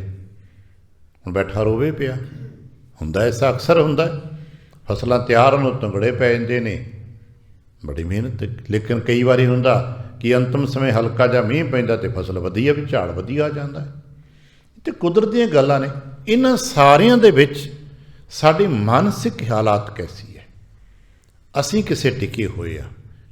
ਉਹ ਤਦ ਹੀ ਹੋਏਗਾ ਜੇ ਸਾਡੇ ਅੰਦਰ ਸੱਤ ਹੋਏਗਾ, ਸੰਤੋਖ ਹੋਏਗਾ, ਜੇ ਸਾਡੇ ਅੰਦਰ ਦਇਆ, ਧਰਮ ਅਤੇ ਧੀਰਜ ਵਾਲੇ ਗੁਣਾਂ 'ਚੋਂ ਕੁੱਲ ਪਹਿਲੇ 2 ਹੀ ਹੋਣ ਤੇ ਤੀਜੀ ਗੱਲ ਕਰ ਸਕਦੇ ਹਾਂ, ਸੱਤ ਤੇ ਸੰਤੋਖ ਹੋਵੇ। ਇਸੇ ਕਰਕੇ ਬਹੁਤ ਚਰਚਾ ਹੈ ਗੁਰਬਾਣੀ 'ਚ ਸੱਤ ਤੇ ਸੰਤੋਖ ਦਾ, ਵੀ ਸੱਤ ਤੇ ਸੰਤੋਖ ਜੋ ਹੈ ਟਿਕੇ। ਸੱਤ ਤੇ ਸੰਤੋਖ ਹੀ ਮਿਲ ਕੇ ਭਾਣਾ ਬਣ ਜਾਂਦੇ ਨੇ। ਜੋ ਜੋ ਵਰਤ ਰਿਹਾ ਦਾ ਭਾਣਾ ਹੈ ਨਾ, ਕਹਿਣ ਲੱਗੇ ਫਿਰ ਸੇਜ ਸੁਹਾਵੀ ਸਰਬ ਸੁਖ। ਹਿਰਦਾ ਸੁੱਖ ਨਾ ਭਰਿਆ ਹੋਏ, ਸਾਰੇ ਸੁੱਖ ਨੇ। ਹੁਣ ਦੁੱਖਾਂ ਨਾ ਹੀ ਜਾਏ। ਹੁਣ ਹਿਰਦੇ ਵਿੱਚ ਦੁੱਖਾਂ ਵਾਸਤੇ ਥਾਂ ਹੀ ਕੋਈ ਨਹੀਂ, ਕਿਉਂਕਿ ਆਨੰਦ ਨਾਲ ਭਰਿਆ ਪਿਆ। ਇਛਪਨੀ ਵੱਡ ਭਾਗਣੀ ਵਰ ਪਾਇਆ ਹਰ ਰਾਏ। ਇੱਛਾ ਪੂਰੀਆਂ ਹੋ ਗਈਆਂ। ਸੰਸਾਰ ਦੀਆਂ ਚੇਤਨਾ ਇੱਛਾਵਾਂ ਕਦੇ ਪੂਰੀਆਂ ਨਹੀਂ ਜੇ ਹੁੰਦੀਆਂ। ਸੰਸਾਰ ਤੇ ਪਰੇ ਪਰੇ ਹੀ ਕੋਲੂ ਜੀ। ਅੱਜ ਰੁਪਇਆ ਚਾਹੀਦਾ, ਕੱਲ੍ਹ 10 ਚਾਹੀਦੇ, ਕੱਲ੍ਹ 15 ਚਾਹੀਦੇ ਹੋਣਗੇ। ਇੱਥੇ ਰੋਟੀ ਭੋਜਨ ਪਦਾਰਥ ਖਾਣ ਦੀ ਇੱਛਾਵਾਂ ਕਦੇ ਪੂਰੀਆਂ ਨਹੀਂ ਹੈ। ਸਾਡੀ ਅਲਟੀਮੇਟ ਇੱਕ ਇੱਛਾ ਹੈ ਕਿ ਗੁਰੂ ਮਿਲੇ, ਅਤੇ ਜਿਨ੍ਹਾਂ ਦੇ ਅੰਦਰ ਸੱਜਣ ਪ੍ਰਗਟ ਹੈ ਮਿਲ ਗਏ। ਕਹਿਣ ਲੱਗੇ ਮੇਰੀ ਤਾਂ ਇੱਛਾ ਪੂਰੀ ਹੋ ਗਈ, ਆਨੰਦ ਆ ਗਿਆ, ਸਾਨੂੰ ਹੋਰ ਕਿਤੇ ਜਾਣ ਦੀ ਜ਼ਰੂਰਤ ਨਹੀਂ ਗੀ। ਜਿਵੇਂ ਅਸੀਂ ਕੱਲ੍ਹ ਵੀ ਬਾਤ ਰਹੇ ਸਾਂ, ਥਿਰ ਰਹੋ ਮਨ ਰੇ ਥਿਰ ਰਹੋ ਮਤ ਕਤ ਜਾਹੀ ਜੀ। ਦੇਖ ਤੈਨੂੰ ਗੁਰੂ ਨਾਨਕ ਦੀ ਸੰਗਤ ਮਿਲ ਗਈ, ਦਸ਼ਮੇਸ਼ ਦੀ ਸੰਗਤ ਮਿਲੀ ਹੈ, ਇੱਥੋਂ ਛੱਡ ਕੇ ਕਿਤੇ ਹੋਰ ਨਾ ਚਲਾ ਜਾਈ, ਇਹਨੂੰ ਛੱਡ ਕੇ ਨਾ ਕਿਤੇ ਜਾਈ। ਅਤੇ ਜੇ ਟਿਕ ਗਏ, ਕਹਿਣ ਲੱਗੇ ਇਹ ਤੇ ਗੁਰਸੰਗਤ ਮਿਲ ਗਈ ਹੈ ਮੈਨੂੰ। ਇੱਛ ਪੁਨੀ ਵੱਡ ਭਾਗਣੀ। ਕਿਆ ਮਿਲ ਗਿਆ ਤੈਨੂੰ? ਕਹਿਣ ਲੱਗੇ ਵਰ ਪਾਇਆ, ਮੈਨੂੰ ਤੇ ਵਰ ਕਰ ਮਿਲ ਗਿਆ। ਕਿਹੜਾ ਮਿਲ ਗਿਆ? ਹਰੀ ਰਾਏ, ਰੱਬ ਮਿਲ ਗਿਆ, ਪਰਮਾਤਮਾ ਮਿਲ ਗਿਆ। ਹੁਣ ਕੀ ਕਰਦੇ ਹੋ? ਹੁਣ ਪਹਿਚਾਨ ਕਿਹਨਾਂ ਦੀ? ਜਿਨ੍ਹਾਂ ਨੂੰ ਹਰੀ ਵਰ ਮਿਲ ਗਏ ਉਹਨਾਂ ਦੀ ਪਹਿਚਾਨ ਕੀ ਹੈ? ਮਿਲ ਸਹੀਆਂ ਮੰਗਲ ਗਾਵਹੀ। ਉਹ ਸਤਸੰਗਤ ਵਿੱਚ ਮਿਲ ਕੇ ਆਨੰਦ ਨਾਲ ਕੀਰਤਨ ਕਰਦੇ ਨੇ ਅਤੇ ਕੀਰਤਨ ਸੁਣਦੇ ਨੇ। ਅਸੀਂ ਆਪਣੇ ਆਲੇ ਦੁਆਲੇ ਦੇਖਦੇ ਹਾਂ, ਕੁਝ ਜੀਅ ਹੁੰਦੇ ਨੇ ਕੀਰਤਨ ਦੇ ਦਰਮਿਆਨ ਬੜੇ ਆਨੰਦ ਮਗਨ ਹੋ ਜਾਂਦੇ ਨੇ, ਅਤੇ ਕੁਝ ਜੀਅ ਹੁੰਦੇ ਨੇ ਕੀਰਤਨ ਦੇ ਦਰਮਿਆਨ ਵੀ ਬੇਚੈਨ ਰਹਿੰਦੇ ਨੇ। ਬਸ ਇਹੀ ਸਾਡੀ ਪਹਿਚਾਨ। ਹੁਣ ਸਾਡੇ ਕੱਪੜੇ ਪਹਿਚਾਨ ਨਹੀਂ।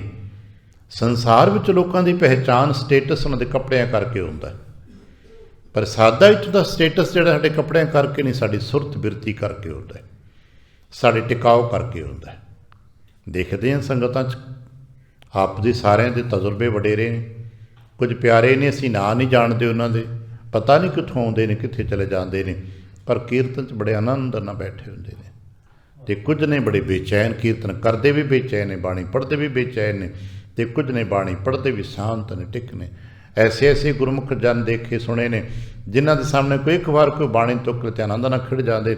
ਆਪ ਨੇ ਇੱਕ ਨਾਮ ਸੁਣਿਆ ਹੋਣਾ, ਭਾਵੇਂ ਨੂੰ ਅਨਮਤੀ ਕਹਿੰਦੇ ਹੋਈਏ ਸੀ, ਰਾਮ ਕ੍ਰਿਸ਼ਨ ਜੀ ਦਾ, ਪਰਮਹੰਸ ਜੋ ਕਹਿੰਦੇ ਨੇ, ਵਿਵੇਕਾਨੰਦ ਦੇ ਗੁਰੂ ਰਾਮ ਕ੍ਰਿਸ਼ਨ ਕਹਿੰਦੇ ਨੇ, ਉਹਨਾਂ ਆਖਰੀ ਅਵਸਥਾ ਜਿਉਂ-ਜਿਉਂ ਵਡੇਰੇ ਹੁੰਦੇ ਜਾਂਦੇ ਸੀ, ਉਹਨਾਂ ਦੇ ਲਾਗੇ ਕੋਈ ਰਾਮ ਕਹਿ ਦਿੰਦਾ ਸੀ, ਈਸ਼ਵਰ ਕਹਿੰਦਾ ਸੀ, ਅਤੇ ਨੱਚਣ ਲੱਗ ਪੈਂਦੇ ਸੀ। ਅਤੇ ਇੱਕ ਸੇਵਕ ਉਹਨਾਂ ਦੇ ਅੱਗੇ ਕਹਿ ਪਈ, ਇਹਨਾਂ ਨੂੰ ਕੋਈ ਰਾਮ ਰਾਮ ਨਾ ਕਰ ਦਿਓ, ਕਿਉਂਕਿ ਬੇਸ਼ੱਕ ਉਹ ਕਾਲੀ ਦੇਵੀ ਦੇ ਉਪਾਸਕ ਸੀਗੇ। ਪਰ ਜੇ ਕਿਸੇ ਨੇ ਉਹਨਾਂ ਦੇ ਕੋਲ ਬੈਠ ਕੇ ਕੁਝ ਗੱਲ ਕੀਤੀ ਤਾਂ ਉਹਨੂੰ ਗੱਲਾਂ ਸਾਰੀਆਂ ਛੱਡ ਦੇਣੀਆਂ, ਭੁੱਲ ਜਾਣਾ ਕੀ ਗੱਲਾਂ ਕਰਦੇ ਹੋ, ਉੱਥੇ ਨੱਚਣ ਲੱਗ ਪੈਣਾ ਹੈ। ਕਿਉਂਕਿ ਆਪਣੇ ਮੁਰਸ਼ਦ ਦਾ, ਗੁਰੂ ਕਰਤੇ ਦਾ ਨਾਮ ਸੁਣਦਿਆਂ ਹੀ ਉਹ ਅੰਗ ਅੰਗ ਪੁਲਕਿਤ ਉੱਠਦਾ ਸੀ, ਖੇੜੇ 'ਚ ਆਨੰਦ 'ਚ ਨੱਚਣ ਲੱਗ ਪੈਂਦਾ ਸੀ। ਕਿਤੇ ਸਾਨੂੰ ਇਹੋ ਜਿਹੀ ਬਰਕਤ ਮਿਲੇ ਕਿ ਸਾਡੇ ਸਨਮੁਖ ਵਾਹਿਗੁਰੂ ਕਹੇ ਤੇ ਸਾਡਾ ਹਿਰਦਾ ਆਨੰਦ ਨਾ ਭਰ ਜਾਏ। ਕਿਤੇ ਸਾਨੂੰ ਵਾਹਿਗੁਰੂ ਕਹਿਣ ਦਾ ਵਕਤ ਮਿਲੇ, ਕਿਤੇ ਆਪਣੇ ਗੁਰੂ ਨਾਨਕ ਦੀ ਗੱਲ ਕਰਨ ਦਾ ਵਕਤ ਮਿਲੇ, ਦਸ਼ਮੇਸ਼ ਦੀ ਵਿਸਾਖੀ ਕਹਿਣ ਸੁਣਨ ਦਾ ਵਕਤ ਮਿਲੇ, ਸਾਡਾ ਹਿਰਦਾ ਆਨੰਦ ਨਾ ਭਰ ਜਾਏ। ਪਿਆਰਿਆਂ ਨਾਲ ਭਰਦਾ ਏ। ਠੀਕ ਹੈ, ਅਸੀਂ ਉੱਥੇ ਨਹੀਂ ਪਹੁੰਚੇ, ਪਰ ਸਾਡਾ ਡੈਸਟੀਨੇਸ਼ਨ ਉਹੀ ਹੈ। ਅਸੀਂ ਉੱਥੇ ਪਹੁੰਚਣਾ ਚਾਹੁੰਦੇ। ਮਹਾਰਾਜ ਸਾਡੇ 'ਤੇ ਕਿਰਪਾ ਕਰੋ, ਇਹ ਆਨੰਦ ਸਾਨੂੰ ਵੀ ਮਿਲੇ।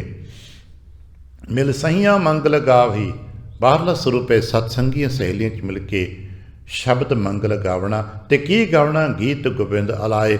ਕਿਤੇ ਆਮ ਸੰਗੀਆਂ 'ਚ ਬੈਠ ਕੇ ਕੱਚੇ ਟੱਪੇ ਬੋਲੀਆਂ ਨਾ ਗਾਉਣ ਲੱਗ ਪੈਣਾ, ਗੁਰੂ ਨਾਨਕ ਦੇ ਗੀਤ ਗਾਉਣਾ। ਗੀਤ ਗੋਬਿੰਦ ਅਲਾਏ। ਤੇ ਉਹਨਾਂ ਗੀਤਾਂ ਦੇ ਵਿੱਚ ਭਾਵ ਕੀ ਹੋਏਗਾ? ਜੇ ਕੋਈ ਪੁੱਛ ਲੈ ਕਿਹਦੇ ਗੀਤ ਗਾ ਰਹੇ ਹੋ, ਤੇ ਕੀ ਕਵਾਂਗੇ? ਹਰ ਜਿਹਾ ਅਵਰ ਨਾ ਦਿਸਈ ਕੋਈ। ਭਾਈ ਮੈਨੂੰ ਤੇ ਮੇਰੇ ਵਾਹਿਗੁਰੂ ਵਰਗਾ ਕੋਈ ਨਜ਼ਰ ਹੀ ਨਹੀਂ ਆਉਂਦਾ। ਅਸੀਂ ਕਹਿੰਦੇ ਤੁਧ ਬਿਨ ਦੂਜਾ ਨਾ ਹੀ ਕੋਏ, ਤੂੰ ਕਰਤਾਰ ਕਰਹਿ ਸੋ ਹੋਏ। ਤੇਰੇ ਵਰਗਾ ਤਾਂ ਕੋਈ ਹੈ ਨਹੀਂ। ਦੂਜਾ ਹੋਏ ਸੋ ਅਵਰੋ ਕਹੀਏ। ਕੋਈ ਦੂਜਾ ਹੋਏਗਾ ਤੇ ਕਿਸੇ ਹੋਰ ਦੀ ਗੱਲ ਕਰਾਂਗੇ ਨਾ। ਨਹੀਂ, ਦੂਜਾ ਹੈ ਹੀ ਨਹੀਂ। ਸਭ ਕੁਛ ਤੂੰ ਹੈ, ਤੂੰ ਹੈ ਮੇਰੇ ਪਿਆਰੇ। ਹਰ ਜਿਹਾ ਵਾਹਿਗੁਰੂ ਜੀ ਵਰਗਾ ਜਿਹੋ ਜਿਹਾ ਸੱਤ ਮੇਰੇ ਹਿਰਦੇ 'ਚ ਪ੍ਰਗਟ ਹੋਇਆ, ਜਿਹੋ ਜਿਹਾ ਸੱਤ ਮੈਨੂੰ ਆਨੰਦ ਆਇਆ, ਇਹੋ ਜਿਹਾ ਕਿਤੇ ਹੋਰ ਨਹੀਂ ਕੀ। ਕੋਈ ਦੂਜਾ ਲਵੈ ਨਾ ਰਾਏ। ਲਵੈ ਕਹਿੰਦੇ ਪੁਰਾਣਾ ਸ਼ਬਦ ਹੈ, ਨੇੜੇ ਤੇੜੇ। ਅਸੀਂ ਤੁਲਨਾਤਮਕ ਕਰਦੇ ਹਾਂ ਨਾ, ਕਿਹਦੇ ਵਰਗਾ ਹੈ। ਜਿਵੇਂ ਅਸੀਂ ਕਦੇ ਕਦੇ ਕਹਿੰਦੇ ਆ ਗੁਰੂ ਕੇ ਚਰਨ ਕਮਲ ਵਰਗੇ ਨੇ, ਕਮਲ ਗੁਰੂ ਕੇ ਚਰਨਾਂ ਵਰਗੇ ਨੇ, ਮੁਖ ਚੰਦ ਵਰਗਾ ਹੈ। ਇਹ ਤੁਲਨਾ ਹੈ, ਲਵੈ ਹੈ ਇੱਕ ਦੂਜੇ ਦੇ। ਪਰ ਕੀ ਆਪਣੇ ਮੁਰਸ਼ਦ ਆਪਣੇ ਗੁਰੂ ਨਾਨਕ ਦੇ ਬਰਾਬਰ ਕਿਸੇ ਨੂੰ ਖੜਾ ਕਰ ਦਿਓਗੇ? ਕਹਿ ਦਿਓ ਕਿ ਚੰਦ ਮੇਰੇ ਗੁਰੂ ਨਾਨਕ ਵਰਗਾ ਹੈ, ਗੁਰੂ ਗੋਬਿੰਦ ਵਰਗਾ ਨਹੀਂ। ਇਹਦੇ ਵਿੱਚ ਦਾਗ ਨਹੀਂ, ਤੇ ਬਦਲਦਾ ਰਹਿੰਦਾ, ਵੱਧਦਾ ਤੇ ਘਟਦਾ ਰਹਿੰਦਾ। ਲੋਕ ਕਹਿਣਗੇ ਦੇਖੋ ਜੀ ਸੂਰਜ ਵਾਂਗ ਚਿਹਰਾ ਦਮਕਦਾ। ਨਹੀਂ ਨਹੀਂ ਭਾਈ, ਇਹ ਤਾਂ ਅੱਗ ਬਰਸਾਉਂਦਾ ਹੈ। ਮੇਰੇ ਗੁਰੂ ਕੇ ਬਖਸ਼ਿਸ਼ ਤਾਂ ਠੰਡ ਵਰਤਾਉਂਦੀਆਂ ਨੇ। ਇਹ ਉਹਨਾਂ ਦੇ ਲਵੈ ਨਹੀਂ ਕਿ ਇਹਨਾਂ ਦਾ ਗਿਆਨ ਤੇ ਕੁਛ ਵੀ ਨਹੀਂ ਗਾ। ਅਸੀਂ ਤਾਂ ਰੋਜ਼ ਸੁਣਦੇ ਹਾਂ, ਬੇਸ਼ੱਕ ਅਸੀਂ ਕਦੇ ਮਾਣਿਆ ਨਹੀਂ, ਇਹ ਸਾਡੀ ਨਿੱਜੀ ਕਮਜ਼ੋਰੀ ਹੋਏਗੀ, ਪਰ ਸੁਣਦੇ ਤੇ ਹਾਂ ਨਾ। ਜੇ 100 ਚੰਦਾ ਉਗਵੈ ਸੂਰਜ ਚੜ੍ਹੇ ਹਜ਼ਾਰ, ਏਤੇ ਚਾਨਣ ਹੁੰਦਿਆਂ ਗੁਰ ਬਿਨ ਘੋਰੇ ਅੰਧਾਰ। ਹੁਣ 100 ਤੇ 1000 ਇਕੱਠੇ ਕਰ ਲਈਏ ਤਦ ਵੀ ਮੇਰੇ ਗੁਰੂ ਦੇ ਇੱਕ ਤੁਕ ਗਿਆਨ ਤੋਂ ਘੱਟ ਰਹਿ ਜਾਂਦੇ ਨੇ। ਕਹਿੰਦੇ ਕਿ ਮੇਰੇ ਵਾਹਿਗੁਰੂ ਵਰਗਾ ਕੋਈ ਨਹੀਂ ਗਾ। ਦੂਜਾ ਨੇੜੇ ਤੇੜੇ ਵੀ ਨਹੀਂ ਆ ਸਕਦਾ। ਲਵੈ ਨਾ ਲਾਏ। ਇਹ ਕੀ ਕਰਦੇ ਨੇ? ਜਿਨ੍ਹਾਂ ਨੂੰ ਹਰੀ ਸੱਜਣ ਪ੍ਰਗਟ ਹੋ ਜਾਂਦੇ ਨਾ, ਉਹਨਾਂ ਦਾ ਕੀ ਬਦਲ ਗਿਆ? ਕਹਿਣ ਲੱਗੇ ਹਾਲਤ ਪਲਤ ਸਵਾਰਿਓ ਨਾ। ਜਿਨ੍ਹਾਂ ਨੂੰ ਹਰੀ ਸੱਜਣ ਪ੍ਰਗਟ ਹੋ ਗਏ, ਉਹਨਾਂ ਦਾ ਇਹ ਲੋਕ ਸੁਖੀਏ ਪਰਲੋਕ ਸੁਹੇਲੇ ਹੋ ਜਾਂਦੇ ਨੇ। ਹਾਲਤ ਪਲਤ ਦਾ ਮਤਲਬ ਹੈ ਇਹ ਲੋਕ ਤੇ ਪਰਲੋਕ। ਹਾਲਤ ਇਹ ਲੋਕ, ਪਲਤ ਪਰਲੋਕ। ਅਸੀਂ ਪੜ੍ਹਦੇ ਹਾਂ ਇਹ ਲੋਕ ਸੁਖੀਏ ਪਰਲੋਕ ਸੁਹੇਲੇ। ਪਰ ਕਿਹਨਾਂ ਦੇ? ਨਾਨਕ ਹਰ ਪ੍ਰਭ ਆਪੇ ਮੇਲੇ। ਜਿਹੜੇ ਉਹਦੇ ਦਰ ਤੇ ਪਹੁੰਚ ਗਏ, ਜਿਹਨਾਂ ਨੇ ਮਿਲਾ ਲਿਆ, ਕਹਿਣ ਲੱਗੇ ਜਿਨ੍ਹਾਂ ਦੇ ਅੰਦਰ ਪ੍ਰਗਟ ਹੋ ਗਿਆ। ਹਾਲਤ ਪਲਤ ਸਵਾਰਿਓ ਨਾ, ਨਿਹਚਲ ਦਿੱਤੀਆਂ ਜਾਏ। ਜਾਏ ਕਹਿੰਦੇ ਥਾਂ। ਜਿਵੇਂ ਅਸੀਂ ਸਾਰੇ ਕਹਿੰਦੇ ਮਹਾਰਾਜ ਟਿਕਾਣਾ ਦੇ ਦਿਓ। ਅੱਜ ਜਦੋਂ ਸਾਡੇ 'ਚੋਂ ਕੋਈ ਜੀ ਚਲਾਣਾ ਕਰ ਜਾਂਦਾ ਹੈ, ਅਸੀਂ ਪਰਿਵਾਰ ਦੇ ਜੀ ਇਕੱਠੇ ਹੋ ਕੇ ਕੀ ਕਹਿੰਦੇ? ਮਹਾਰਾਜ ਆਪਣੇ ਚਰਨਾਂ 'ਚ ਥਾਂ ਦੇ ਦਿਓ। ਸਾਡੀ ਸਾਰਿਆਂ ਦੀ ਇੱਕੋ ਹੀ ਅਰਦਾਸ ਹੁੰਦੀ ਨਾ ਕਿ ਮਹਾਰਾਜ ਨੂੰ ਆਪਣੇ ਚਰਨਾਂ 'ਚ ਥਾਂ ਦੇ ਦਿਓ। ਅਸੀਂ ਸੁਣਦੇ ਹਾਂ ਕਿ ਡੱਲਾ ਜੀ ਨੇ ਕਿਹਾ ਸੀ ਕਿ ਦਸ਼ਮੇਸ਼ ਪਾਤਸ਼ਾਹ ਆਪਣੇ ਚਰਨਾਂ 'ਚ ਪੀੜ੍ਹੀ ਇੱਕ ਜਿੰਨਾ ਥਾਂ ਦੇ ਦਿਓ। ਅੱਜ ਕਹਿਣ ਲੱਗੇ ਜਿਨ੍ਹਾਂ ਦੇ ਅੰਦਰ ਸੱਤ ਹੁੰਦਾ ਨਾ, ਜਿਨ੍ਹਾਂ ਦੇ ਅੰਦਰ ਹਰੀ ਸੱਜਣ ਪ੍ਰਗਟ ਹੋ ਜਾਂਦੇ ਨੇ, ਉਹਨਾਂ ਨੂੰ ਥਾਂ ਮਿਲਦੀ ਹੈ। ਨਹੀਂ ਚੱਲ ਜੋ ਸਦੀਵੀ ਹੁੰਦੀ ਹੈ। ਨਾਨਕ ਬੱਧਾ ਘਰ ਤਹਾਂ, ਜਿੱਥੇ ਮਿਰਤ ਨ ਜਨਮ ਜਰਾ। ਨਹੀਂ ਚੱਲ ਦਿੱਤੀ ਨ ਜਾਏ। ਉਹ ਤਾਂ ਅਡੋਲ ਟਿਕਾਣਾ ਮਿਲ ਜਾਂਦਾ, ਜਿੱਥੇ ਕਿਤੇ ਡੁੱਲਣਾ ਹੀ ਨਹੀਂ ਹੁੰਦਾ। ਨਿਹਚਲ ਟਿਕਾਣਾ ਪੱਕਾ ਏ। ਇਸ ਕਰਕੇ ਕਹਿਣ ਲੱਗੇ ਸੰਸਾਰ ਸਾਗਰ ਤੇ ਰੱਖਿਓ ਨ। ਇਹ ਨਿਹਚਲ ਅਡੋਲ ਦੀ ਸਮਝ ਆ ਜਾਏ ਸਾਨੂੰ, ਚੁੱਕੀ ਸੀ ਮੋਟੀ ਮੋਟੀ ਬੁੱਧੀ ਦੇ ਮਾਲਕਾਂ ਸੰਸਾਰ ਸਾਗਰ ਤੋਂ ਬਚਾ ਲਿਆ। ਸੰਸਾਰ ਸਾਗਰ ਨੂੰ ਅਸੀਂ ਭੌਜਲ ਵੀ ਕਹਿੰਦੇ ਹਾਂ, ਦੁੱਖਾਂ ਦਾ ਘਰ ਵੀ ਕਹਿੰਦੇ ਹਾਂ। ਮਹਾਰਾਜ ਨੇ ਕਿਰਪਾ ਕੀਤੀ, ਇਸ ਭੌਜਲ 'ਚੋਂ ਭੌਜਲ ਤੇ ਡੁੱਬਦਿਆਂ ਨੂੰ ਕੱਢ ਲਿਆ। ਭੌਜਲ ਤੇ ਕਾਢੋ ਪ੍ਰਭੂ ਕਰਤਾ, ਰੱਖ ਲਿਆ। ਅਸੀਂ ਕਹਿੰਦੇ ਹੁੰਦੇ ਹਾਂ, ਅਰਦਾਸ ਕਰਿਆ ਕਰੀ, ਜਗਤ ਜਲੰਦਾ ਰੱਖ ਲੈ ਆਪਣੀ ਕਿਰਪਾ ਧਾਰ। ਜਿੱਤ ਦੁਆਰੇ ਉਬਰੈ ਤੇ ਤੈਲੇ ਹੋ ਬਰਸ। ਪਾਤਸ਼ਾਹ ਸਾਨੂੰ ਨਹੀਂ ਪਤਾ ਕਿੱਦਾਂ ਉਬਰਨਾ, ਤੂੰ ਸਾਨੂੰ ਪਤਾ ਉਬਾਰ ਲਓ। ਉਹਨੇ ਕੀਤਾ ਸੰਸਾਰ ਸਾਗਰ ਤੇ ਰੱਖੇ ਉਹਨ। की पहचान है, किदां समझी कि रखे हुन? कहणगे बहुड़ ना जन्मै थाए। रखे का मतलब है कि हुण दोबारा जन्म नहीं होएगा। ते संसार असीं बहुते जी जन्म ते मरण दे गेड़ विच आ। जम जम मरे मरे फिर जमे, पता नहीं कितनी बार असीं जन्म ले चुके हैं। आज श्री सुखमनी साहिब जी का पाठ ते आप करदे हो, उर च पढ़िया होने आपां तू ठाकुर कहना ते आपां उठ खड़ना अरदास वास्ते। कदे इस पौड़ी नूं पढ़ना, इस पौड़ी तो पहलां भी एक पौड़ी होर हैगी, इन्हां नूं भी पढ़ना। इया हूँ जुगत बिहाने कई जन्म हिस च पातशाह। इदां दे जिद्दां दा जीवन हुण जी रहे हैं, थोड़ा बहुता जप भी कर लईदा है, झूठ भी बोल लईदा है, निंदा भी कर लेने आ, कुछ सत्य भी बोल लेने आ, कोई चंगा काम भी कर लेने, कोई मंदा काम भी। इया हूँ जुगत बिहाने, इसे तरह चंगे मंदे कर्म करदियां बिहाने कई जन्म गुजर गए ने। ते कई जन्म पढ़िया ने, कई जन्म पे कीट पतंगा, कई जन्म का जमीन को रंगा। हुण की है? हुण मिल जगदीश मिलन की बरीया। हुण समा मिलिया है, तो इस करके समय दे विच की आपां मरना नहीं गा। इस समय दे विच आपां परमात्मा तक पहुँचा मरना नहीं गा। जे मर गए तो जन्म लेना पैना है।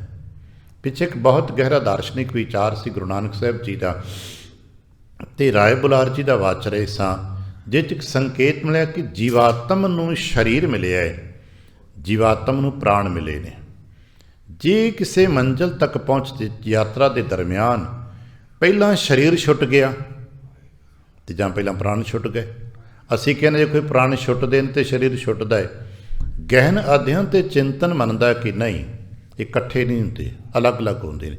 प्राणां दे नाल शरीर चलदा है, पर बहुते जीआं दे प्राण मुक जांदे ने, शरीर अजे हरकत विच रह जांदा है। ते जिन्हां दे प्राण मुक जांदे ने ना, फिर उन्हां नूं दोबारा जन्म लैना पैंदा है। इस करके शरीर मुकदा है, शरीर मुके पिया, मुकना ही एक दिन ते जाना ही जाना है, पर प्राण ना मुक जाण।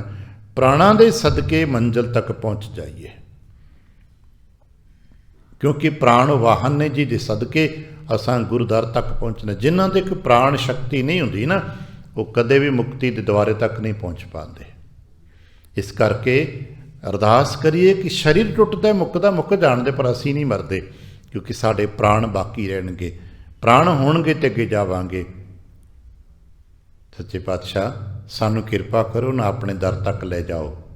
तो अपने दर तक तां ही जावांगे जे प्राणां च बल रहेगा, जिन्होंने पंजाबी च कहते जान होएगी। तो जे साढ़े च जान होएगी तो किते पहुँच जावांगे।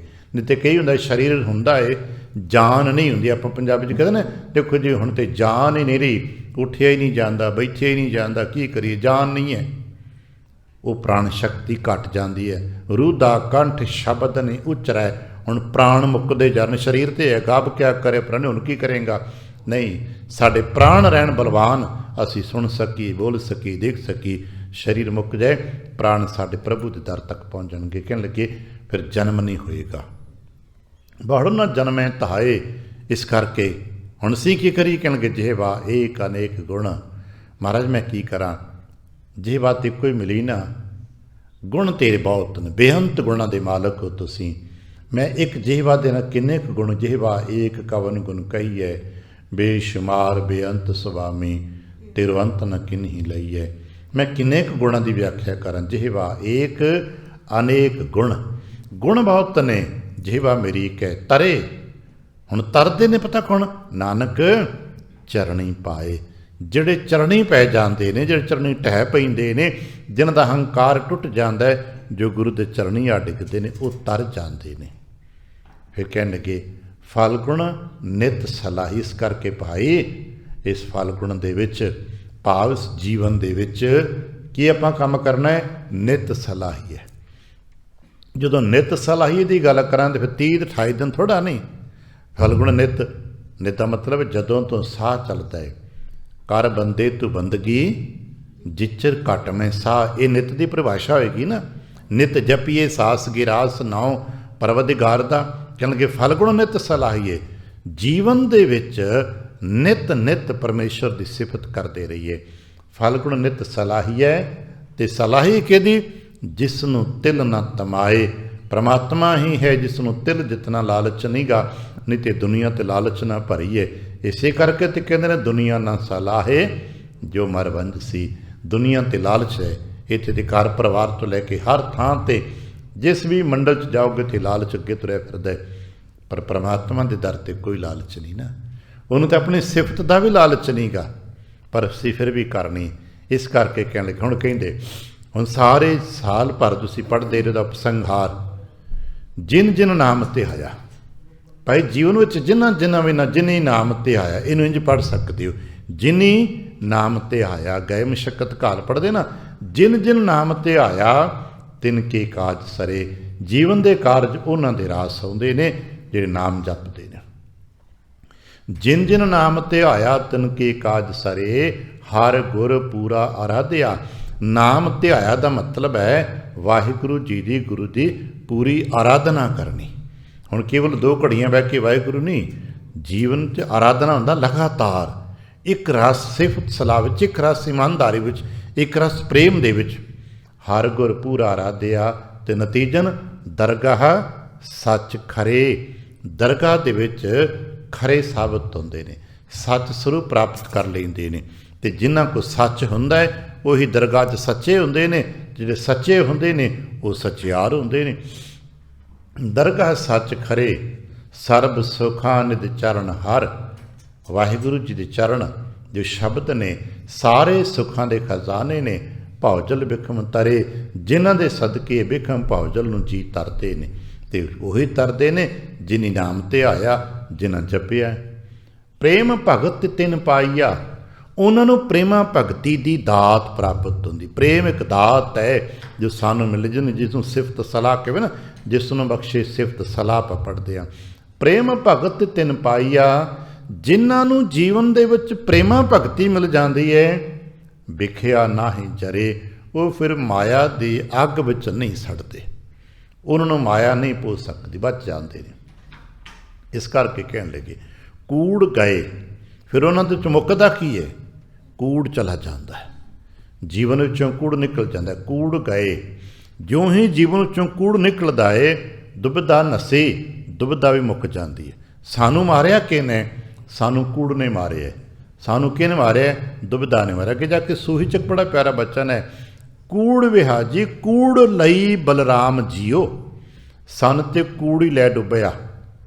ਸਨ ਤੇ ਕੂੜ ਮਾਰਦੇ, ਕੂੜ ਨਾਲ ਜੁੜੇ ਤੇ ਕੂੜ ਹੀ ਲੈ ਡੁੱਬਦਾ। ਕੂੜ ਗਏ, ਜੀਵਨ ਚੋਂ ਕੂੜ ਮਿਟ ਗਿਆ। ਦੁਬਿਧਾ ਨਸੇ, ਜੀਵਨ ਚੋਂ ਦੁਬਿਧਾ ਮੁੱਕ ਗਈ। ਤੇ ਜਿਸ ਮਨੁੱਖ ਦੇ ਹਿਰਦੇ ਚੋਂ ਕੂੜ ਮੁੱਕ ਗਿਆ, ਦੁਬਿਧਾ ਮੁੱਕ ਗਈ, ਪੂਰਨ ਸੱਚ ਭਰੇ, ਉਹ ਪੂਰਨ ਹੈ ਅਤੇ ਸੱਚ ਨਾਲ ਭਰੇ ਹੋਏ। ਇੱਥੇ ਬੈਠ ਕੇ ਅਸੀਂ ਆਪਣੇ ਅੰਦਰ ਦਾ ਕੂੜ ਤੇ ਦੁਬਿਧਾ ਤੇ ਮਿਟਾਉਣ ਲਈ ਬੈਠਦੇ ਹਾਂ, ਤਾਂ ਕਿ ਸੱਚ ਸਾਨੂੰ ਪ੍ਰਾਪਤ ਹੋ ਕੇ ਪੂਰਨ ਸੱਚ ਭਰੇ। ਉਹਨਾਂ ਦੀ ਪਹਿਚਾਣ ਕਿਸ ਫਿਰ ਕੀ ਕਰੀਏ? ਕਹਿਣ ਲੱਗੇ ਪਾਰ ਬ੍ਰਹਮ ਪ੍ਰਭ ਸੇਵੰਦੇ, ਜੋ ਪੂਰਨ ਸੱਚ ਭਰੇ। ਹੁਣ ਇਹ ਨਹੀਂ ਕਿ ਹੰਕਾਰ ਕਰਕੇ ਬਹਿ ਗਏ, ਨਹੀਂ, ਪਾਰ ਬ੍ਰਹਮ ਦੀ ਆਰਾਧਨਾ ਕਰਦੇ ਨੇ। ਪਾਰ ਬ੍ਰਹਮ ਪ੍ਰਭ ਸੇਵੰਦੇ, ਮਨ ਅੰਦਰ ਏਕ ਧਰੇ, ਮਨ ਵਿੱਚ ਇੱਕ ਓੰਕਾਰ ਨੂੰ ਟਿਕਾ ਬੈਠੇ ਨੇ। ਉਹਨਾਂ ਦੇ ਮਨ ਵਿੱਚ ਏਕੋ ਹੈ ਭਾਈ, ਏਕੋ ਵਾਲਾ ਸਿਧਾਂਤ ਉਹਨਾਂ ਸੰਕਲਪ ਟਿਕ ਜਾਂਦਾ ਹੈ। ਟਿਕ ਗਿਆ ਉਹਨਾਂ ਦੇ ਅੰਦਰ, ਏਕੋ ਹੈ ਭਾਈ, ਦੂਜਾ ਨਾਹੀਂ ਕੋਏ। ਮਨ ਅੰਦਰ ਏਕ ਧਰੇ, ਤੇ ਜਦੋਂ ਮਨ ਵਿੱਚ ਇੱਕ ਵਸ ਜਾਂਦਾ ਨਾ, ਫਿਰ ਮਾਹਾ ਦਿਵਸ ਮੂਰਤ ਭਲੇ। ਆ ਦੁਨੀਆ ਦੇ ਲੋਕ ਉੱਥੇ 3 ਵਾਰ ਮਹੂਰਤ ਨਛੱਤਰ ਲੱਭਦੇ ਫਿਰਦੇ ਨੇ। ਅੱਜ ਦਿਨ ਚੰਗਾ ਹੈ ਜੀ, ਅੱਜ ਬੁੱਧਵਾਰ ਹੈ ਜੀ, ਵੀਰਵਾਰ ਲੱਭਦੇ ਫਿਰਦੇ। ਅੱਜ ਵੀ ਘਰਾਂ 'ਚ ਵੇਖਣ ਕਰਦੇ ਫਿਰਦੇ। ਪਤਾ ਕੌਣ ਨੇ? ਜਿਨ੍ਹਾਂ ਦੇ ਅੰਦਰ ਇੱਕ ਪ੍ਰਮਾਤਮਾ ਦਾ ਨਾਮ ਵਿਸ਼ਵਾਸ ਨਹੀਂ। ਉਹ ਬਹੁਤ ਪੂਜਾਵਾਦ ਤੇ ਬਹੁਤ ਦੇਵਾਦ ਭਟਕ ਰਹੇ, ਬਹੁਤ ਪਤਾ ਨਹੀਂ ਕੀ ਕੁਝ ਹੈ। ਪਰ ਜਿਨ੍ਹਾਂ ਦੇ ਹਿਰਦੇ 'ਚ ਸੱਚ ਹੈ, ਇੱਕ ਪ੍ਰਮਾਤਮਾ ਦਾ ਸ਼ਬਦ ਹੈ, ਮਾਹਾ ਦਿਵਸ ਮੂਰਤ ਭਲੇ, ਉਹਨਾਂ 'ਚ ਸਭ ਸਮੇਂ ਭਲੇ ਨੇ। ਮਹਾਰਾਜ ਕਿਹਨਾਂ ਨੂੰ ਮਿਲਦਾ? ਕਿਉਂਕਿ ਜਿਸ ਕਾਓ ਨਦਰ ਕਰੇ। ਇਹ ਬਖਸ਼ਿਸ਼ ਉਹਨਾਂ ਨੂੰ ਮਿਲਦੀ ਜਿਹਨਾਂ 'ਤੇ ਨਦਰ ਕਰ ਦਿੰਦਾ ਹੈ। ਆਪਾਂ ਨਦਰ ਵਾਸਤੇ ਤੇ ਬੈਠਦੇ, ਮਹਾਰਾਜ ਮੇਰੇ 'ਤੇ ਵੀ ਕਿਰਪਾ ਕਰ ਦਿਓ, ਮੈਨੂੰ ਇਹ ਦਾਤ ਮਿਲ ਜਾਏ। ਸ਼ਬਦ ਇੱਕ ਦਾਤ ਹੈ, ਸਿਫਤ ਸਲਾਹ ਇੱਕ ਦਾਤ ਹੈ, ਨਾਮ ਦਾਨ ਹੈ। ਇਹੀ ਤਾਂ ਅਸੀਂ ਮੰਗਦੇ ਹਾਂ। ਕੀ ਮੰਗਦੇ ਹੋ? ਕਹਿੰਦੇ ਨਾਨਕ ਮੰਗੈ।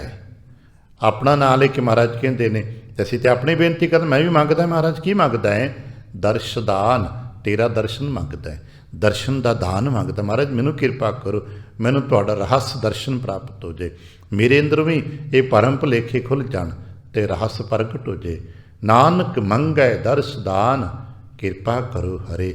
ਮਹਾਰਾਜ ਕਿਰਪਾ ਕਰੋ। ਜਿਹਦੀ ਆਰੰਭਤਾ ਕੀਤੀ ਸੀ, ਕਿਰਤ ਕਰਮ ਕੇ ਵਿਛੜੇ, ਕਰ ਕਿਰਪਾ ਮਿਲ ਹੋ ਰਾਮ। ਮਿਲੋਗੇ ਤੇ ਦਰਸ਼ਨ ਹੋਣਗੇ ਨਾ। कर कृपा मिल हो राम, चार कुंट दह दिस भ्रमे, थक आए प्रभ की शाम। सच्चे पातशाह थक गए हाँ, भटक भटक के हुण तेरे दर ते आ गए हाँ। तो महाराज ते संत सहाई राम के ने, सतसंगत च गुरु के प्यारे बैठे ने, जो संत स्वरूप ने जिहड़े सानू मिला देंदे ने, इन्हां दी अरदास करिया करी सही प्यारे मेल जिन्हां मिलिया तेरा नाम चित आवे। इतने को बचन प्रवान करना बेनती है। जो परिवारां दे जी आप हर महीने श्री सहज पाठ रल मिल के संगती रूप च करदे हो, उन्हां दे श्लोक, उन्हां दे भोग दे श्लोक आपां रल के पढ़ने ने, और रल के श्लोक महले 9वें का जाप संगती तौर पर आपां कर सके। उस तो बेशतर भुल चुकदी खिमा, आसीस अते प्यार दे फतेह बुलावना जी।